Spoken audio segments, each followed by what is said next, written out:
नमस्कार. नाशिकमध्ये अलीकडील काही दिवसांपासून राजकीय आणि सामाजिक वातावरण चांगलेच तापलेले पाहायला मिळत आहे. याला कारण ठरले आहे बागेश्वर धामचे प्रमुख म्हणून ओळखले जाणारे धीरेंद्र शास्त्री उर्फ बागेश्वर बाबा यांनी केलेले एक वक्तव्य.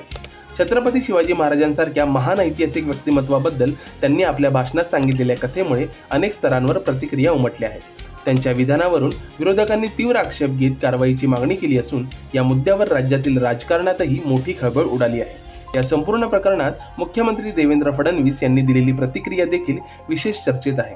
त्यांनी या वक्तव्याकडे लोककथांच्या दृष्टीने पाहण्याचा सल्ला दिला आणि इतिहासातील उपलब्ध पुराव्यांमध्ये अशा घटनेचा कोणताही ठोस उल्लेख आढळत नसल्याचे स्पष्ट केले. त्यामुळे या वादाला एक वेगळेच वळण मिळाले असून इतिहास आणि लोकपरंपरा यांच्यातील सीमारेषा पुन्हा एकदा चर्चेचा विषय ठरली आहे. दरम्यान नाशिक जिल्ह्यात जलव्यवस्थापन कृती पंधरवड्याच्या निमित्ताने आयोजित करण्यात आलेल्या गोदा ते नर्मदा पुण्यश्लोक अहिल्यादेवी होळकर जलयात्रा या कार्यक्रमाच्या उद्घाटनाच्या वेळी मुख्यमंत्री फडणवीस यांनी माध्यमांशी संवाद साधताना या मुद्द्यावर आपली भूमिका स्पष्ट केली. गोदावरी नदीच्या उगमस्थान असलेल्या त्र्यंबकेश्वर येथे झालेल्या या कार्यक्रमाला मोठ्या प्रमाणात उपस्थिती होती. या निमित्ताने राज्यातील जलसंपदा व्यवस्थापनाबाबत विविध उपक्रम राबवले जात असून त्याचवेळी राजकीय प्रश्नांवरही चर्चा रंगली. धीरेंद्र शास्त्री यांनी आपल्या भाषणात एक कथा सांगितली होती. त्यांच्या म्हणण्यानुसार एका युद्धानंतर छत्रपती शिवाजी महाराजांना थकवा जाणवू लागला आणि त्यांनी समर्थ रामदास स्वामींच्या चरणी आपला मुकुट ठेवून राज्यकारभार सोपवण्याची इच्छा व्यक्त केली. पुढे रामदास स्वामींनी त्यांना पुन्हा जबाबदारी स्वीकारण्यास सांगितले अशी ही कथा होती. ही कथा ऐतिहासिक सत्य म्हणून मांडली गेल्याचा आरोप विरोधकांनी सांगितला आहे. त्यामुळे या कथेबाबत अनेकांनी प्रश्नचिन्ह उपस्थित केले. इतिहास तज्ज्ञ आणि अभ्यासकांच्या मते छत्रपती शिवाजी महाराजांच्या जीवनाविषयी अनेक दंतकथा आणि लोककथा प्रचलित आहेत. मात्र इतिहासातील प्रमाणित ग्रंथ आणि पुरावे यामध्ये अशा घटनेचा ठोस उल्लेख नसल्याचे स्पष्ट सांगितले जाते.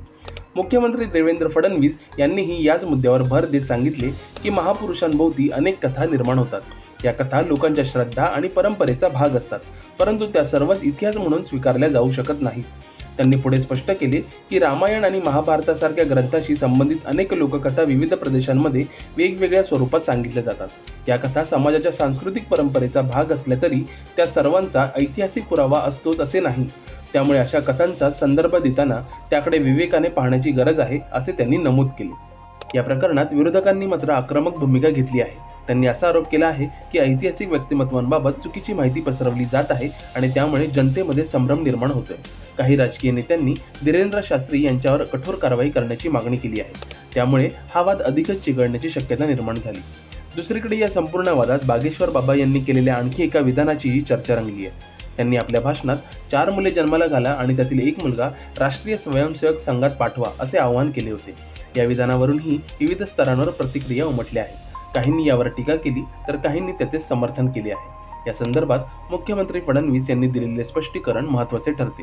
त्यांनी सांगितले की साधू संत आपले विचार मांडत असतात आणि त्यांचा उद्देश योग्य संदर्भात समजून घेतला पाहिजे. त्यांच्या म्हणण्याचा हेतू समाजातील संस्कृती जपण्याशी संबंधित असतो. राष्ट्रीय स्वयंसेवक संघ ही एक सामाजिक संघटना असून ती हिंदू आणि सनातन संस्कृतीच्या जतनासाठी कार्य करते असे त्यांनी नमूद केले. फडणवीस यांनी पुढे असेही सांगितले की बागेश्वर बाबांच्या विधानाचा अर्थ असा घ्यावा की प्रत्येक कुटुंबातून किमान एक व्यक्ती समाजकार्याशी जोडली जावी. समाजातील मूल्ये आणि परंपरा टिकवण्यासाठी अशा संघटनांचे योगदान महत्त्वाचे आहे असे त्यांनी अधोरेखित केले. त्यामुळे या विधानाचा चुकीचा अर्थ काढू नये असे आवाहन त्यांनी केले. या संपूर्ण प्रकरणामुळे समाजात इतिहास, श्रद्धा आणि राजकारण यांच्यातील संबंधांवर नव्याने चर्चा सुरू झाली आहे. एका बाजूला लोककथा आणि धार्मिक श्रद्धा आहेत तर दुसऱ्या बाजूला शास्त्रीय आणि प्रमाणित इतिहास आहे. या दोन्ही गोष्टींचा समतोल साधणे हे आजच्या काळात अधिक महत्त्वाचे बनले आहे. तज्ज्ञांच्या मते कोणत्याही महापुरुषाबद्दल बोलताना ऐतिहासिक संदर्भ आणि पुराव्यांचा आधार घेणे आवश्यक आहे, कारण अशा व्यक्तिमत्वांबद्दल समाजात मोठा आदर आणि भावनिक जिव्हाळा असतो.